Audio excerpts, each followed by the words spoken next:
Alors, on va voir trois mots que vous pouvez utiliser dans quasiment tous vos textes et qui augmenteront le niveau de vos textes si vous les utilisez. Ce sont des structures comme certes, comme en outre ou comme en revanche. Alors, on commence avec certes. On parle d'un homme et c'est une personne qui dit, bon, ok, il a des défauts, mais il n'est pas méchant. Alors, cette phrase est correcte en français, mais le mot OK n'est pas tout à fait soutenu. Ce n'est pas un mot très élégant, c'est plutôt un mot qu'on utilise avec des amis. OK, il a des défauts, mais il n'est pas méchant.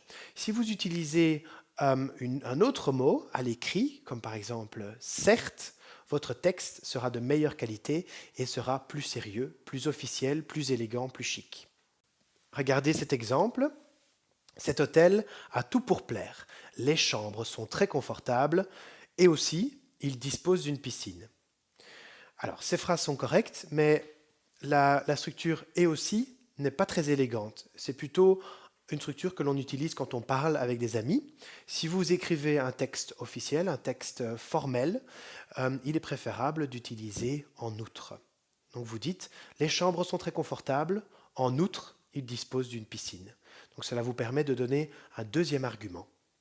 En revanche, regardez cet exemple. Il parle très bien le russe, mais il ne parle pas du tout l'anglais. Ces phrases sont correctes. Le mot mais, c'est plutôt un mot qu'on utilise à l'oral. C'est un mot de base, c'est un mot basique. Vous pouvez le remplacer par en revanche. Il parle très bien le russe. En revanche, il ne parle pas du tout